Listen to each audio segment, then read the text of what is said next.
not, and it might take 17 years before you reap the good that God will bring from that which was meant for evil with those problems in your life.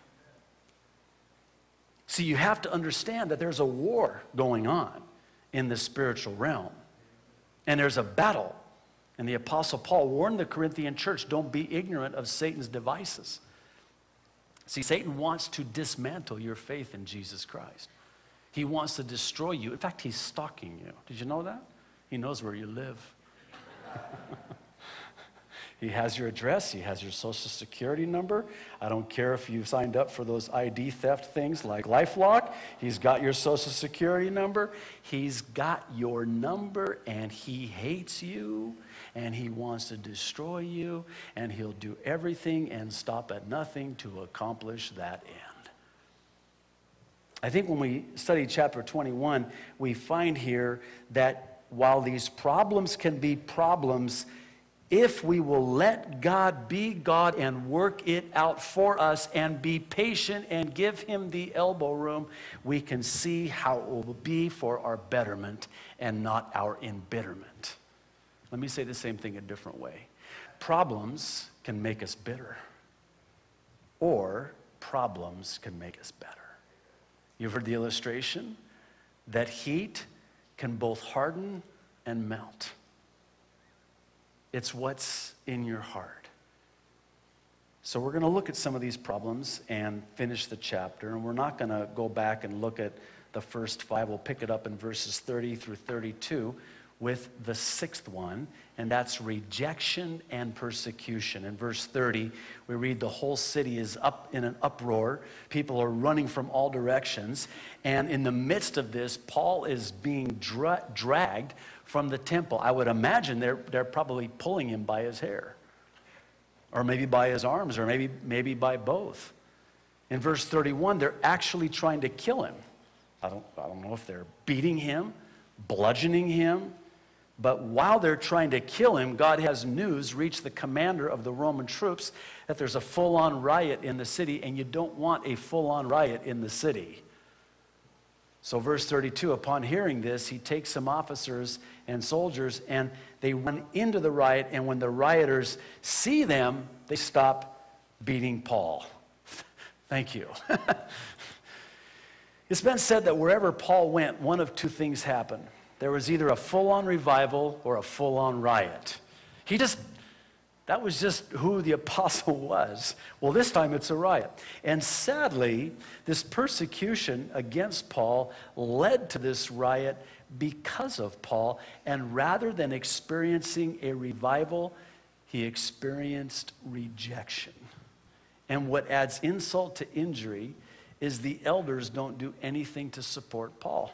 And they're the ones that are responsible for Paul being in this place in the first place, remember?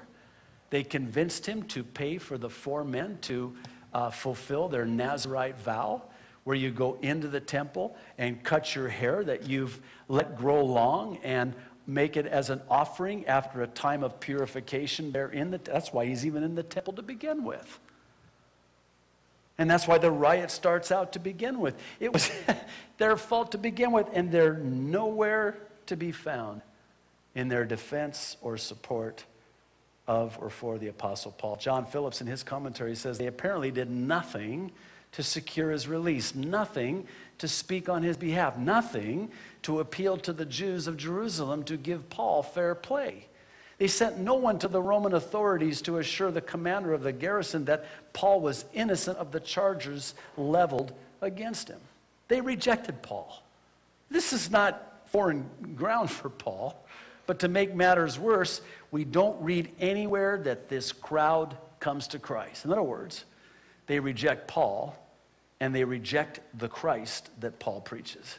And the irony in all of this is that Paul is being accused of the very thing they're guilty of, and that's rejecting. He never rejected the Jews or their sacred laws as he was falsely accused. He never was guilty of rejecting the holy place of the temple by allowing a goyim or a Gentile to enter in. Paul was not rejecting them. They were rejecting him, and they were accusing him falsely as a basis for righteousness. In other words, they were accusing him of the very thing that they themselves were guilty of. And the thing that bothers me so much about this is that I don't read anybody coming to a saving knowledge of Jesus Christ. It would seem the enemy's won that battle. Take heart, the enemy can't win the war. Rejection can keep people from Christ. And that's what we see taking place. You know, persecution can be good, but sometimes it's the very persecution that people fear, and that's why they won't come to Jesus Christ, because they're afraid that if they do, they'll become persecuted. And I think this is where pastors do err, because we present a gospel that is disingenuous, if I can say it that way. We say to people, come to Jesus Christ, and oh, happy day. Oh, happy day. Everybody now. Listen, I don't want to undermine or understate the glory of being forgiven of all of your sins. It is a happy day, but here's where we do err. We seem to subtly imply that you won't have any problems. Listen, when I first gave my life to Jesus Christ in January of 1982, I never knew problems. I never knew rejection. I couldn't figure out why even my family wasn't that excited for me. You did what? I gave my life to Jesus Christ. I'm born again. You'd think I had some communicable disease. You got what? You got religion? Kind of like I'm contagious. Well, I was, but oh no, he's off the deep end. Oh no, you're one of them now.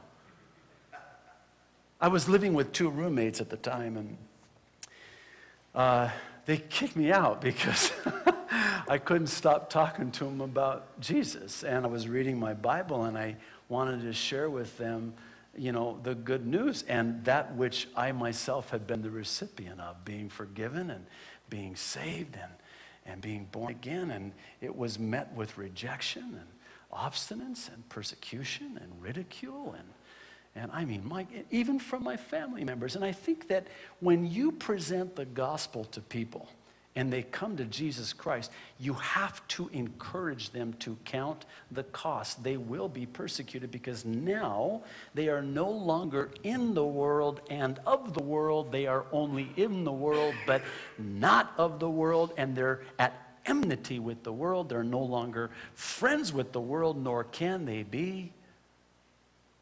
And what's going to come as a result of that is going to be persecution and rejection and ridicule and all of the above. The 7th one is confusion and chaos, verses 33 through 36.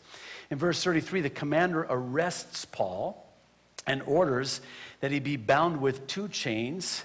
By the way, remember Agabus, the prophet, who prophesied and took Paul's belt and said, the owner of this belt will be bound when he goes to Jerusalem. It's coming to pass exactly as the prophetic word was spoken to the beloved apostle. But this commander, after arresting and binding Paul with 2 chains, makes the mistake of asking what's going on. You never ask a riot or a mob that are screaming and trying to kill somebody, what's going on.